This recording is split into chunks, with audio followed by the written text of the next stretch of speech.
Dean Paisley is what you'd expect a 25-year veteran of the FBI to be. He's a very honest, straight shooter, and he knows Mark Whitacre very well. He was the FBI supervisor in the ADM Mark Whitacre price-fixing case, and he says this question mark should not be on this title. He says that he has no question that Mark Whitacre is a national hero. But in the early 1990s, Mark Whitacre was keeping a $9 million secret from Dean Paisley, and it was a secret he would regret. My biggest regret would be that I didn't tell the FBI about the money issue during the time that I was working with the FBI. But those in the FBI who were working with Mark Whitacre to build a case against ADM were shocked when their own informant was sent to prison for 9 years. It was the first time in history that anybody had been a cooperative witness for the FBI and was prosecuted in the same case that they were assisting. It doesn't make sense. Dean Paisley worked for the FBI for 25 years. He was the FBI supervisor during the Mark Whitacre ADM case. He is not a fan of the movie The Informant. I know from experience going through that it wasn't a comedy. It was anything but a comedy. Would you be willing to wear a wire? We need your help. And the 25-year FBI veteran is also not laughing at the treatment that Mark Whitacre has received. I always felt that he didn't get a fair shake, either from the FBI or the system. He didn't deserve all that happened to him. Thank you for the opportunity to be here today. I'm going to switch microphones and all these recorders. It kind of reminds me, all these different tape recorders kind of reminds me of the days that I worked for the FBI with all these wires attached to me. So it kind of brings back some memories, that's for sure. But I appreciate the opportunity to be here today, and I'm both honored and humbled to be here to be able to share my personal story with you and what Christ has did in my life and my family's life after everything and all the adversities that we went through. And I'd like to start off by having you imagine in something. Imagine yourself when you go back to work after this meeting this morning, after this prayers breakfast. Imagine yourself that you have a tape recorder attached to your body, that you have another tape recorder in a briefcase, and that you have a third tape recorder in a notebook. And that you're going to be taping your coworkers, your supervisors, and in some cases, taping your friends. Now imagine doing that every day for 3 years.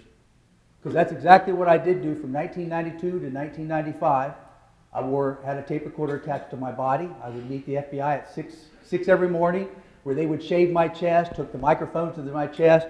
They would hook the recorders to my body. They had a stretch band where it would actually be in my back. Then one in a briefcase and one in a notebook. And that would happen 6 o'clock every morning for 3 years, Monday through Friday.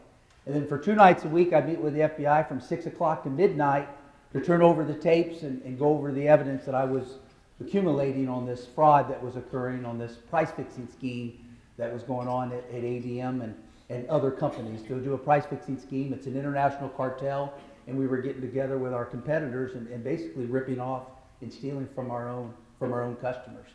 So it was a very unique life during 1992 to 1995. It was 20 years ago. I was 32 years old when I joined ADM. I started working with the FBI when I was 34 years old, and I'm 55 years old now.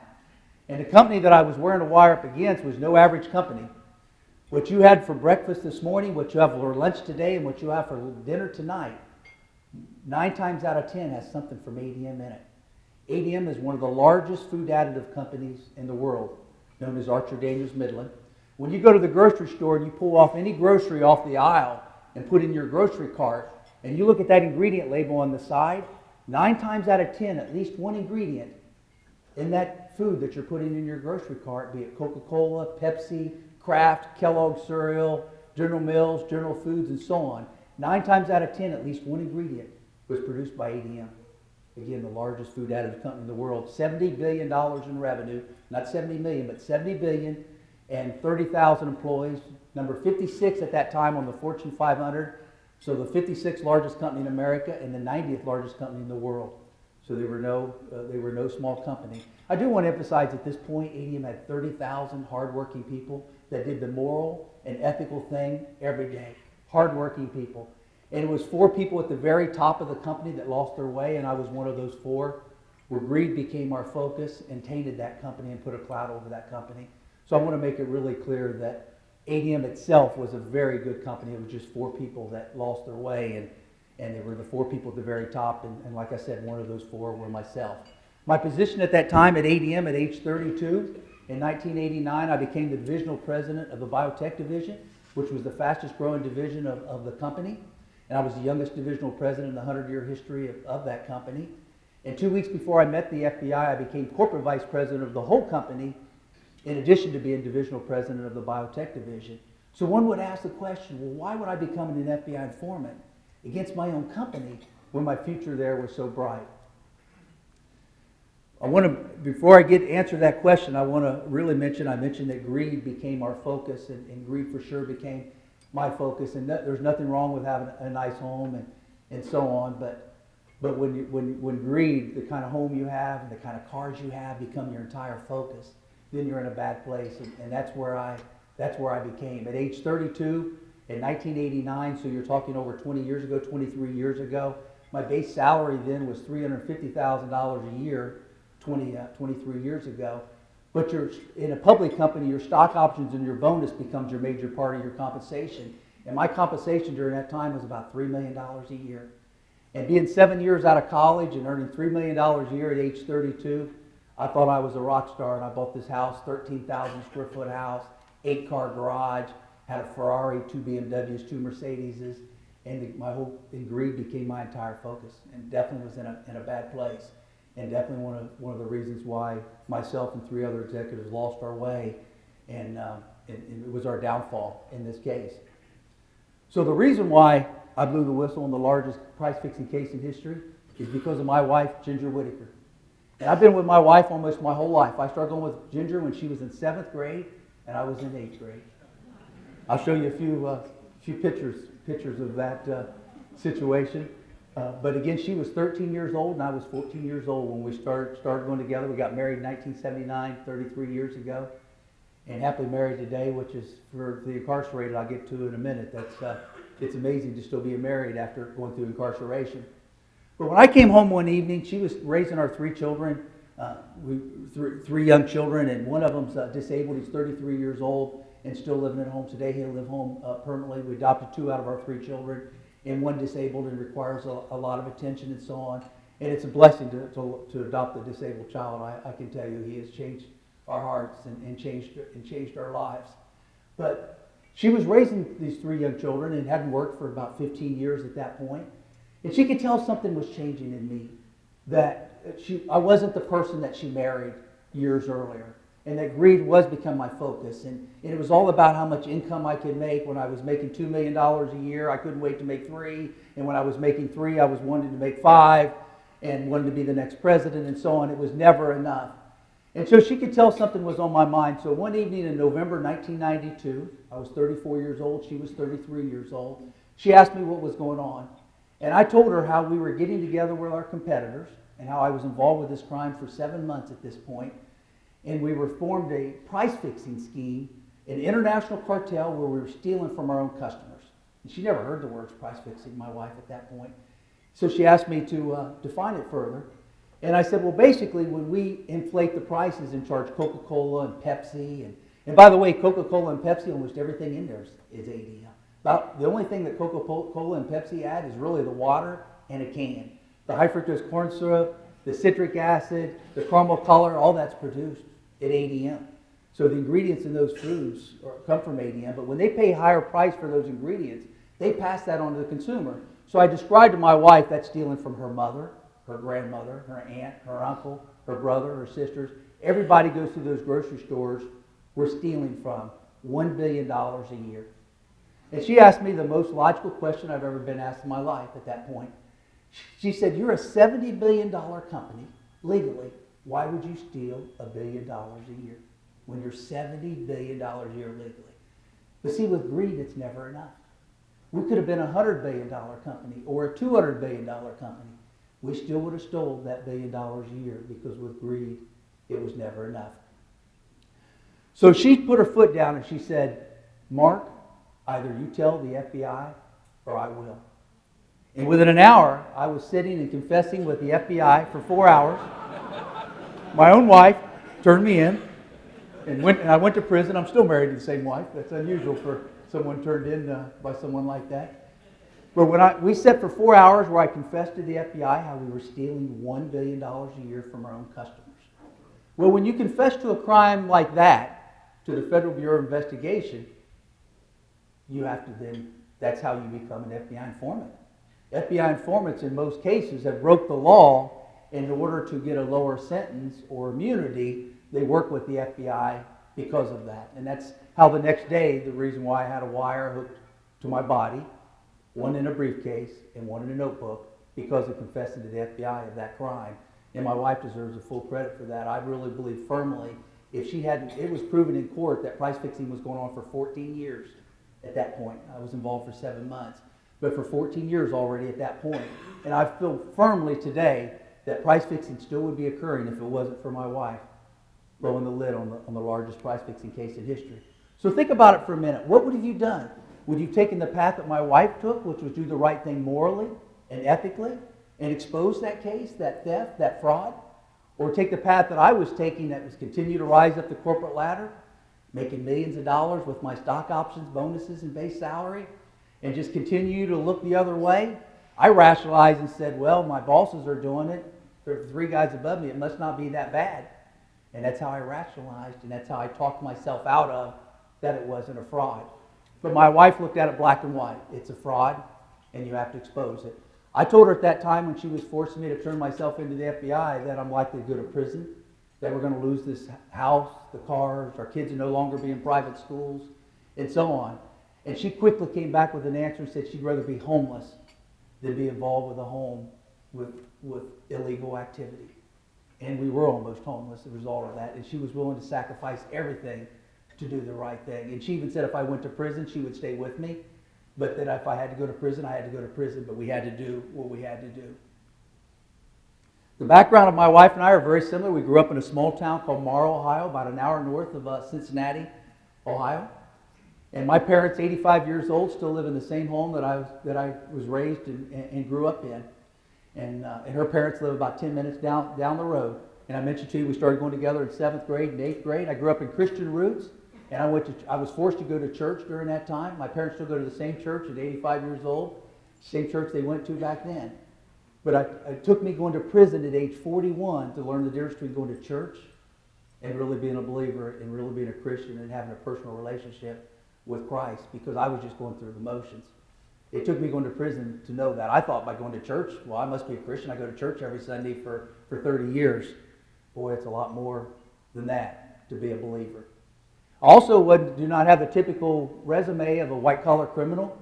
I graduated from, as Mike mentioned in the introduction, I graduated from Ohio State University. I was one of a dozen students that got picked during their first year to go into an honors combined program and get their bachelor's and master's simultaneously in 4 years instead of the normal 6. I was a gifted student, had a full scholarship, the same kind of scholarship that an athlete gets, but I got for academics.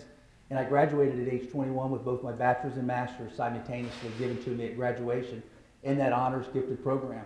I had multiple scholarship offers for a PhD, several of those from Ivy League schools, and I got my PhD at Cornell University in biochemistry at the age 25, which was one of the youngest PhDs to ever to graduate in biochemistry at the age 25. The average age was about 30 for a PhD in biochemistry.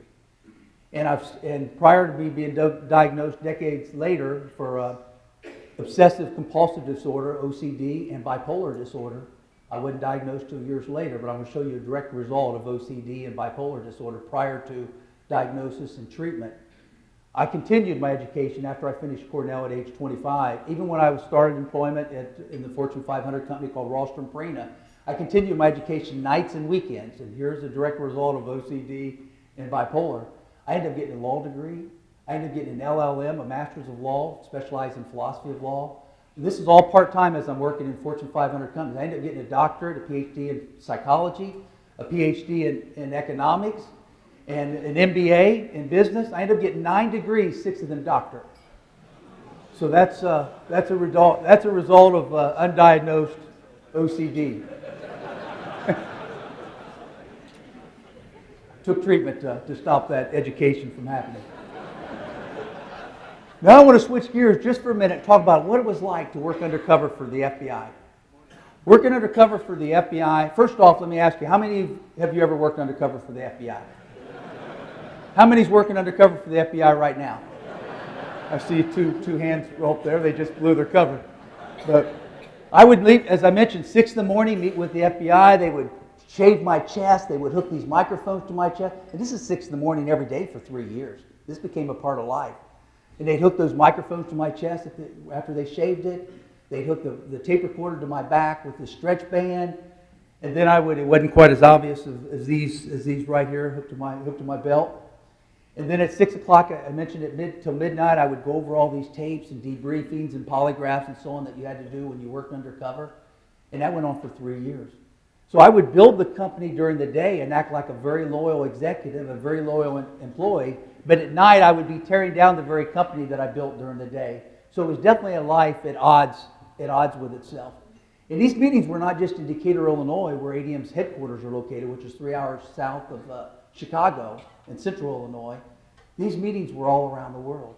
They were in Zurich and Hong Kong and Paris and Mexico City, and they were monthly, and they were all around the world. We had 7 corporate jets. We could fly anywhere around the world we wanted to. I flew one time to Hong Kong for lunch. That's an example of the greed and the focus and the wrong focus that we had during that time. And following around the world with us was this green lamp. This green lamp looks like it was purchased from a yard sale, but the FBI and prosecutors wanted to be able to show a jury videotape, not just all the audio that I had connected to my body in the briefcase. So this green lamp was the video feed for that. And this green lamp followed us around the world for 3 years. And it's a good thing that the 11 co-conspirators that were stealing $1 billion each, $1 billion each company, $1 billion, were all men.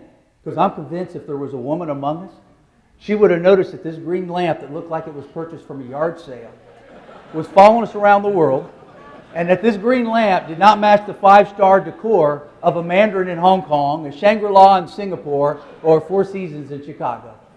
But when you got 11 guys stealing $1 billion each, greed blinds you. And they never saw that green lamp for 3 years. During a price fixing meeting in Hawaii, someone set their chair, the back of their chair, right in front of the lamp. So the FBI's in the next room trying to see what's going on. It was a very important meeting. They wanted to be able to show prosecutors and be able to show to a jury, because this was a very long 2-month trial. So it's a tape they really wanted on video. And I went up to that individual that blocked that lamp with his chair, because backed right up to the lamp, and I told him that they're going to need that table behind him where the lamp was for refreshments, that the hotel was going to need that. And I moved him 2 feet aside. That way the FBI had a wide view. Everything's going on. And that's how you had to think on your feet when you're working undercover for the FBI. During a price-fixing meeting in Irvine, California, and the interesting thing is I did the prayers breakfast at the Orange County Government Leaders Prayers Breakfast just last Friday, May 11th. And it was in this Irvine Marriott Hotel near the John Wayne Airport, on the very hotel where this meeting happened in 1993, 19 years earlier. In my briefcase, which the FBI didn't have the equipment 20 years ago like they have today, and it was that old reel-to-reel type of tape recorder, and it started clicking during that meeting. So here we have a green lamp in the corner that's already been following us around for 2 years, and then my tape recorder starts clicking. I opened the briefcase and started fiddling with the recorder to get that noise to stop as that meeting was going on, and people were sitting to me no further than 2 feet, about like the distance you are there at the table. And no one noticed. Again, no one noticed the green lamp. No one noticed me fiddling with my tape recorder. No one noticed the clicking sound. The greed blinds you, and they didn't see what was going on around them. This is the actual tape recorder that was used in Japan, and that's in the FBI Museum now in Washington, D.C., that tape recorder. And that tape recorder was that small micro cassette recorder, because they didn't want me to take all the other equipment across customs through Japan. So this was a recorder that I would use in 3 different meetings where I taped over there. But the duration of each tape, of this tape recorder, is 45 minutes, but the meeting's 3 hours long. So I had to constantly look at my watch, and every 45 minutes run to the restroom in Tokyo to flip that tape over to the other side, to come in to have fresh tape on that tape recorder where I could tape the entire duration of that 3 hours. And that, again, no one noticed. Like I said, greed can blind you. After wearing that wire for 2 years, my wife pulled me off the driveway during a rainstorm with a shirt and tie on. It was a horrific thunderstorm. She pulled me off the driveway at 3 in the morning, and this is when I'm getting closer to being diagnosed for bipolar. But she pulled me off the driveway, and she said, you need to come back to the house, and more importantly, you need God in your life. And I told her, and at this point of time, I would have been about 36 years old. I was wearing a wire for 2 years. And I told her, I said, well, who needs God in my life? I'm going to be the president of the 56th largest company in America. Who needs God? And that's how far gone she knew I was. And she told the FBI, she contacted the FBI the next morning. She said, look, I need to hospitalize my husband. He's having a nervous breakdown. He's blowing the driveway off with a gas leaf blower, blowing leaves off the driveway at 3 in the morning during rainstorms. And the FBI said, look, ADM is very connected. If Mark sees a doctor, a psychologist, or psychiatrist, he will have to tell them what he's under pressure doing because he's working for the FBI, and that could expose the case. So we cannot let you see a psychiatrist or a psychologist, that Mark cannot see one. And not only was I able to see one, I went undercover for another year after that. And it's one of the reasons why they're so supportive today and how they've come full circle with their support. But one of the things my wife told me when I told her during that rainstorm, when I told her I was going to be the president of the 56th largest America, even after wearing a wire, she said, Mark, I am telling you, you're going to lose this job. You need to come to reality. You need to stop being delusional. You can't bring this company down and think you're going to be the next president. These guys are going to prison, and you're going to put a cloud over this company like it's never had before, and you need to come down to reality. You are not going to be working for ADM when they learn that you were the FBI informant. So that sunk in for the first time. And I started thinking, well, I'm going to lose this $3 million a year total compensation. It's going to take me years to get back on my feet. It was very difficult at that time in the 90s to get a new job after being a whistleblower. It probably would have been easier to get a job as a felon than a whistleblower at that point of time. It'd be easier today. So I started thinking, well, how am I going to take care of my family financially? So I calculated how long it would take to get back on my feet. I thought about 3 years. I multiplied what I was earning by 3 years, which was $9 million. I wrote $9 million to myself of checks from ADM. I formed companies and used a bogus invoice and wrote these $9 million to myself.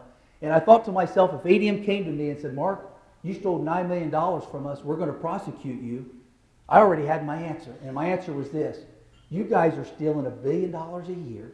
You've done it over a decade already in this price-fixing scheme. You forced me to be part of that illegal activity. How can you go after me for $9 million when you're stealing $1 billion a year? You turn me in, I'll turn you in. So I felt protected. And I was protected until they learned that I was the informant and I was the mole and that I already told on them on the price-fixing scheme. Well, then they were going to expose me too. And within an hour, they told the FBI and the media that I stole $9 million from them. So I was exposed once they learned that I was the informant in the case. And even with that, what's amazing is even with the FBI knowing I stole $9 million the very time that I worked with them, and most of that being the last few months when I knew I was going to lose that job, they went with my lawyer, who's now a judge in Chicago, and they went to meet with the prosecutors and said, look, Mark Whitacre is the highest level executive ever to turn whistleblower in U.S. history. We'll never have this again. Mark Whitacre wore a wire for 3 years when our own agents don't wear one longer than a year because they crack under pressure. He wore one every day for 3 years. Mark Whitacre stole $9 million at a time that his mental stability was at its worst and at a time when he's blowing the driveway off at 3 in the morning during rainstorms. And we did not, and the FBI said we did not allow him to see a psychologist or psychiatrist when we probably should have. The prosecutors listened to that and they agreed to a 6-month prison sentence, a 6-month plea deal. All I had to do was sign it. My lawyers brought me in the next day to tell me about that deal. All I had to do was sign this plea deal for 6 months. But here it is again, Mark Whitacre, not relying on God for guidance, not having a personal relationship with Christ. Mark Whitacre, a train wreck, relying on himself, continued for his own guidance. I fired that lawyer. I distanced myself from the government. I could have had a 6-month prison sentence before I had full immunity already until I stole the $9 million. And even with the $9 million, I had a 6-month plea deal. And I fired my attorney, distanced myself from the government, and 2 years later, after fighting the case, got a 10.5-year prison sentence. 10.5 years. And in the federal system, there's no parole. You have to do 85% of the sentence. I did 8 years and 8 months of federal prison on a 10.5-year prison sentence when all I had to do was sign that deal and have 6 months. These guys, these prosecutors and FBI agents were doing everything they could to help me. But I was becoming my own worst enemy and cutting their legs off along the way. And I quickly went from corporate jets, fly anywhere around the world, to handcuffs into a county jail. You've seen it with Enron, WorldCom, Tyco. You've seen it over and over, and that's exactly what happened in our case. The other guys did go to prison for price fixing, but I went to prison for fraud, for the $9 million in fraud. And that's what the movie was about greed and about power and about losing our way and about mental illness. And that's my identical twin on that picture with Ginger and I, Matt Damon. I think you can see why they chose him, since we look so much alike. But that's what the movie was about. And it ended with going to prison for 9 years, and the other individuals going to prison for price fixing. But what we're going to talk about here, the rest of this testimony, is what's happened since. Is there redemption? Are there second chances?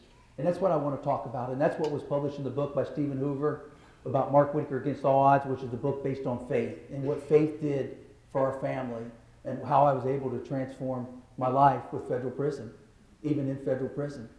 And by the way, 9 years in federal prison is a long time. It's like closing these doors and locking them, and we're not allowed to leave this room, and it's not near as nice a room as this in prison, and not allowed to leave this room to 2021.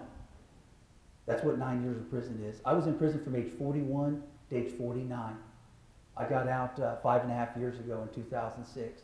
To put it from a family perspective, our youngest son was 6 years old and in first grade when I started undercover. He was in 7th grade and 12 years old when I went to federal prison. He was 21 years old and a junior in college when I got out of federal prison. From 6 years old to 21 and junior in college. It was the whole life of our kids. The collateral damage I caused for my family. Even though I've been out of prison for 5.5 years, it never leaves you. There's not a day go by that I don't think about the damage and collateral damage that I did to my family. Shortly before I entered prison, 4 months before I was diagnosed with bipolar disorder and OCD, I attempted suicide twice. I couldn't, after I threw the 6-month deal out the window, I couldn't fathom going to prison for a decade. I just couldn't put my hands around it. So I attempted suicide twice, and someone in the newspaper read that, a person named Ian Howes in Chapel Hill, North Carolina. He was part of a group called CBMC, Christian Businessmen Connection. And he started visiting me at my house for 3 days a week for 4 months before I went to prison, going through Bible study, Operation Timothy, and just being a friend at a time when I'm losing all my friends. When I had 7 corporate jets, I had all the friends in the world. But when I'm going to federal prison for a decade, they become very far and few friends. And so he started visiting me every day, or 3 days a week during that time, and he planted a seed. And being a scientist, being a PhD biochemist, I still couldn't put my around God. He was planting a seed, but I needed more. So I started looking what other scientists that believe in God, what evidence they looked at. And I was overwhelmed. Even Albert Einstein was even a believer in God, and showed in his essays and his memoirs how the Big Bang Theory didn't work and the universe was created by God. So from a scientist's perspective, that started convincing me. So after I entered prison, after those 4 months and after that seed was planted, Chuck Colson, the White House counsel for President Nixon that went to prison on Watergate, as soon as I entered prison, my case was high profile like his, and he reached out to me. As soon as I entered prison in 1998, 14 years ago at age 41, and he became my mentor when I was in prison. He just passed away about a month ago and was a great friend and done a great thing and a lot of great things in prison ministry. But he was a great mentor that helped that seed that the CBMC planted to help that go further. And 3 months after I entered prison and after Chuck Colson became my mentor, I got down on my knees in a cell in Atlanta, Georgia. Finally, I had all the time in the world to read and study and reflect, and no more impulse reactions. There's no impulse reactions to make in prison. They choose when to turn the lights on, when to turn them off, what you eat for breakfast, lunch, and dinner. There's no decisions you make whatsoever. So I had plenty of time to read. I was reading the Bible 4 or 5 hours a day, plenty of time to reflect. I had a chance in prison for 9 years to read the Bible from Genesis to Revelation every year for 9 years, all the way through every year. And it was remarkable. It was one of the greatest things that ever happened. And 9 years of prison was a net gain and not a net loss. I gained from that. It didn't lose anything.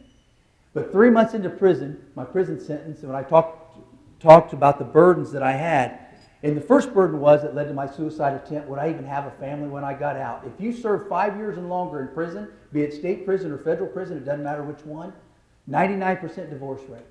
So the chance of myself having my high school sweetheart still married to me when I got out of prison was a 1% chance. 99% divorce rate. The second burden was, how would my family survive financially? We lost everything at that point. My wife was a stay-at-home mom. We had one son disabled. How was she going to handle this financially? The third burden was, would the FBI ever forgive me for not telling them about the $9 million and then not taking the 6-month deal that they helped create? Would they ever forgive me after they became my friends for those 3 years? And then a fourth burden that weighed heavily on my heart that led to 2 suicide attempts before I entered prison was, would I be employable? Even with an Ivy League PhD, would I be employable after 9 years of prison and a convicted felon when I got out at age 49? And these burdens became so great, and I couldn't sleep at night. And 3 months into prison, I got on my knees, and for the first time in my life, I surrendered to God. Even though I've been to church my whole life, every Sunday, I got on my knees and surrendered to God and said, God, I have made a train wreck of my life. I've got to confess to all these crimes that I've done, and I need forgiveness. And more than anything, these burdens about having a family, would I be employable, they're too great for my shoulders. I need bigger than man's shoulders. And I put those on God's shoulders in my 3rd month in prison in 1998. And for the first time in my life, I felt peace and contentment. I can remember right when I got on my knees, I was in Psalms 139:7, and I never forget that, in June 1998, where Psalms 139:7 talks about where God would always be present and would always be with me. And then I remember getting to Psalms 139:12 that talks about there would be light. And here I'm in this dark prison cell in Atlanta, Georgia, 9 years of prison yet to go, 9 Christmases ahead of me, sitting in federal prison with my family, if I had a family, because statistics was against me. And that's when I surrendered to God and said, God, I need some help here. I've made a train wreck of my life. And for the first time in my life, I felt peace and contentment that everything is going to be okay. And for those 9 years of prison, not only was everything okay, miracles started to happen when I took away my own guidance and started having a personal relationship with Jesus Christ and relying on Him for guidance. And I'd like to talk about some of those miracles. First off, not only did our family survive the 99% divorce rate and survive the 1% stay together, we not only survived, we thrived. As a family, we got better, not bitter. And the way difference between those two words is the letter I. I being selfishness and bitterness that could get when people go to prison, and a lot of them do get bitter. Or the other E for better, which has eternal value. And as a family, we did get better, tremendously better, and we thrived it. God pardoned me in that June of 1998 when I confessed to my sins and I repented and I said, I need to change, God. I need it more than anything for my family. My family deserves better. My wife has stayed with me and been with me my whole life, and she deserves better, and our children deserve better. And God forgave me, and He pardoned me. And a pardon from God is a lot more important than a presidential pardon, tremendously so. And after God pardoned me, about the miracles and about the 4 things that led to those suicide attempts, the 4 burdens that I had. My family, not only did we survive that 99% divorce rate, I was in 3 different prisons during 9 years. My wife moved to live next to each prison, and the visiting hours in federal prison are Friday nights and all day Saturday and all day Sunday. You get 20 hours to visit your family. My wife came every Friday night, every Saturday, every Sunday, every Christmas, every Thanksgiving, every holiday for 9 years. She never missed. She moved to 3 different states to be with me. If that don't tell you what kind of rock she is. And our children too. And that's why faith kept us together. And that was against all odds, because like I said, divorce is the most common outcome in that. The second, how would my family burden that led to those 2 suicide attempts before I had God in my life and before I was treated for bipolar disorder and OCD? I worried about how would my family survive financially? How would they make it? I was a breadwinner. We lost all our stock, our house, our cars. We lost everything, which what happens when you break the law and you steal millions of dollars, you're going to lose what you made legally too. The food companies we stole from, 11 of them got together, Tyson Foods, Coca-Cola, Pepsi, Kraft. 11 of them got together, contacted my wife, We didn't even know any of them personally. This is where God touched their hearts. And contacted my wife and said, look, we know your husband's a decade in prison. We won hundreds of millions of dollars based on your husband wearing that wire for 3 years on class action suits where they sued ADM for stealing from them on price fixing and sued the other companies also that were part of that cartel.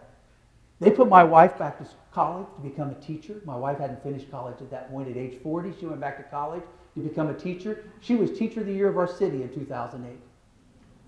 Teacher of the Year. They put my kids through college. They put our kids through college.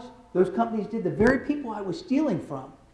If this is not a symbolism of what American companies are about and what God can do in our life, touching through their hearts, touching their hearts.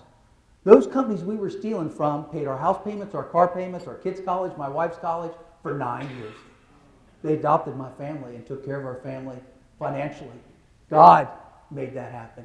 He took that burden off my shoulders because I was making $20 a month instead of millions of dollars during those 9 years in prison. And I deserved everything I got. I really did. I didn't deserve 6 months. I deserved 9 years. The FBI and prosecutors, as you saw in that video, the 4 FBI agents and the prosecutor become my biggest supporters.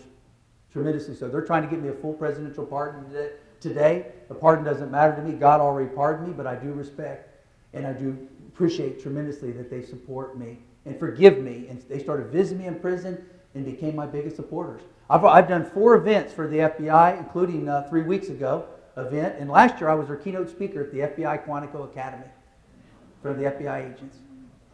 Another example of God's miracle of what God did in our lives. My career, remember I had a burden, would I ever be employable coming out at age 49? Convicted felon, even with 9 degrees, I'm coming out a convicted felon, 9 years of prison. I had 4 offers when I got out. I joined a biotechnology company. The day after I got out in cancer research, the company I still work for today, 5.5 years later, it's a great company, a great culture. It's run by a Christian CEO. And it's been a tremendous opportunity and to be involved with cancer research and such community-minded work and be allowed to do these kind of things at the very company I work for has been tremendous. And so God took care of that burden. He touched the hearts of CEOs and allowed me to have a second chance at my career in biotech and employment. So all 4 of these are miracles that God did in my life once I turned over the reins to Him instead of trying to guide that train myself.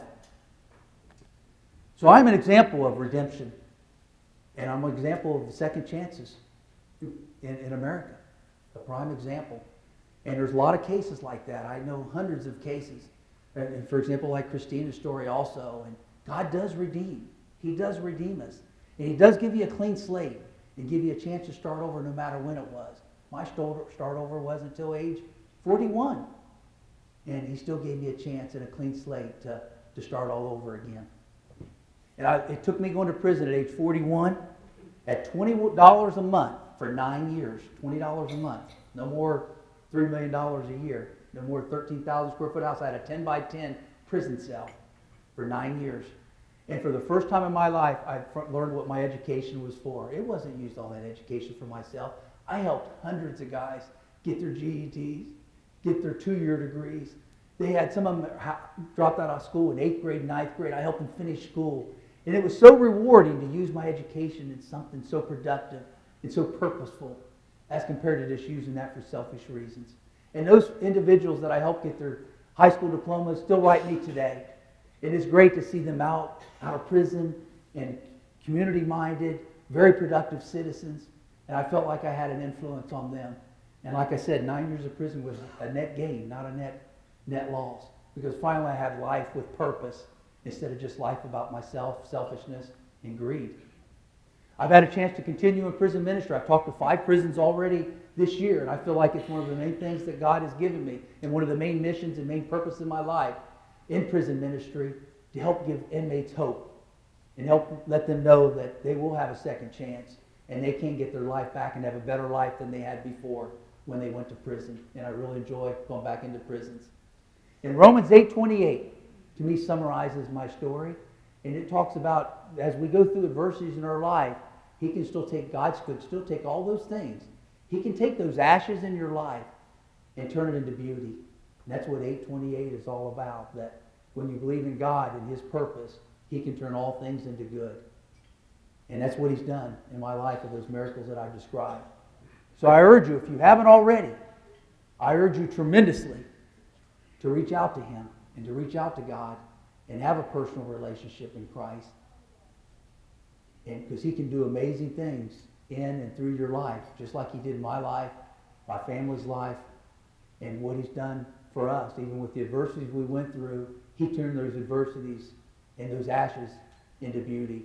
And I thank God for it every day. I think we serve an awesome God, and my life has changed because of two men, a CBMC individual and Chuck Colson, who planted those seeds and got me to the point where I would start having a personal relationship with Christ in my life.